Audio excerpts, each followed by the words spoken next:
राजस्थान की कोटा यूनिवर्सिटी में मौजूद कोरोना सेंटर में मरीजों का तनाव कम करने के लिए एक अनोखा तरीका निकाला गया। वहां कोरोना मरीजों के मनोरंजन के लिए योग और म्यूजिक का सहारा लिया गया, जिनके जरिए कोरोना की चपेट में आए मरीजों का मन बहलाने की कोशिश की गई। पीपीई किट पहने एक शख्स ने कोरोना मरीजों को योग करवाया। मरीज अपने अपने बेड पर ही योग करते दिखे।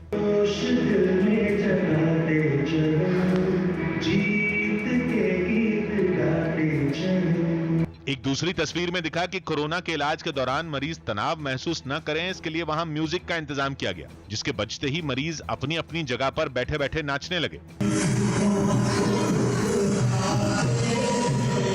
मरीजों के मनोरंजन के साथ साथ एहतियात बरतने पर भी पूरा ध्यान दिया गया। मरीज मास्क लगाए दिखे और जो लोग उनके बीच पहुंचे उन्होंने भी इस बात का पूरा ख्याल रखा। मध्य प्रदेश में भी हर दिन हजारों लोग कोरोना की चपेट में आ रहे हैं। पिछले 24 घंटे में राज्य में 12,062 लोगों की रिपोर्ट पॉजिटिव आई है, तो वहीं इस महामारी ने 93 लोगों की जान ले ली। अच्छी बात यह रही कि जितने लोग बीमार हुए उससे ज्यादा लोग कोरोना से ठीक हुए। पिछले 24 घंटे में 13,408 लोगों को अस्पतालों से छुट्टी मिल गई। मध्य प्रदेश में 18 साल से ऊपर के लोगों का अब 5 मई यानी बुधवार से वैक्सीनेशन शुरू होगा।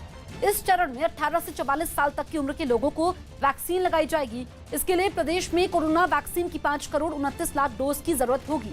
केंद्र सरकार ने कोरोना के बढ़ते मामलों की वजह से 1 मई से 18 साल से ऊपर के लोगों के लिए वैक्सीनेशन अभियान शुरू किया था, लेकिन वैक्सीन की कमी की वजह से मध्य प्रदेश में यह अभियान शुरू नहीं हो पाया। राज्य के मुख्यमंत्री शिवराज सिंह चौहान ने अधिकारियों के साथ बैठक के बाद बताया कि वैक्सीनेशन के लिए कोविशील्ड और कोवैक्सीन दोनों ही वैक्सीन निर्माताओं को ऑर्डर दे दिए गए हैं। वैक्सीन लगवाने के लिए राज्य के युवा अब आरोग्य सेतु ऐप या कोविन वेबसाइट पर रजिस्ट्रेशन करवा सकते हैं। अब 18 से लेकर 44 वर्ष के हमारे जो नौजवान हैं या प्रौढ़ भाई बहन हैं, उनको भी वैक्सीनेशन का कार्यक्रम, टीकाकरण का कार्यक्रम अभी 5 मई से हम प्रारंभ करेंगे। गांवों को कोरोना से सुरक्षित रखने के लिए यूपी सरकार विशेष अभियान शुरू करने जा रही है। न्यूज़ 18 के अजीत सिंह की रिपोर्ट है कि राज्य में इसका आगाज 5 मई से होगा, जिसमें घर घर जाकर लोगों के शरीर का तापमान और ऑक्सीजन लेवल मापा जाएगा और इस दौरान जिनमें कोई लक्षण दिखेंगे या जिनकी तबीयत ठीक नहीं लगेगी उनका रैपिड एंटीजन टेस्ट होगा, जिसकी रिपोर्ट के आधार पर उसको होम आइसोलेशन में रखने, क्वारंटीन सेंटर भेजने या अस्पताल में भर्ती कर इलाज की सुविधा मुहैया कराई जाएगी।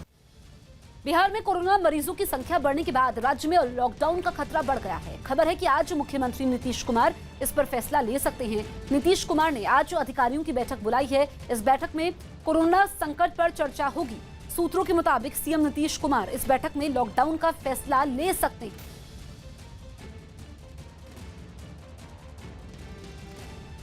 यूरोपीय संघ के नए कृषि प्रस्तावों पर फ्रांस में किसानों का गुस्सा ऐसा फूटा कि वहां ब्रेक्जिट की तरह फ्रेक्जिट की मांग जोर पकड़ने लगी। नए प्रस्तावों में किसानों की जिम्मेदारी तय की गई है कि वो खेती के साथ पर्यावरण का भी ध्यान रखें, लेकिन किसानों का दावा है कि पर्यावरण के नाम पर उन्हें भूखा मारने की तैयारी हो रही, क्योंकि अगर यूरोपीय संघ के प्रस्तावों पर मोहर लग गई तो किसानों को खेती बहुत महंगी पड़ेगी। ऐसे में सैकड़ों किसानों ने खेती में काम आने वाले ट्रैक्टरों को ही अपना हथियार बना लिया और उन पर नारे लिखी तख्तियां चिपकाकर सड़कों पर निकल पड़े। एक तस्वीर में तो एक ट्रैक्टर पर एक पुतला लटका हुआ नजर आया, जिसके जरिए ये दिखाने की कोशिश की गई कि यूरोपीय संघ के कृषि सुधार किसानों को लाश बना देंगे। किसानों के जोरदार प्रदर्शन की वजह से एक तरफ की सड़क पूरी तरह ब्लॉक हो गई।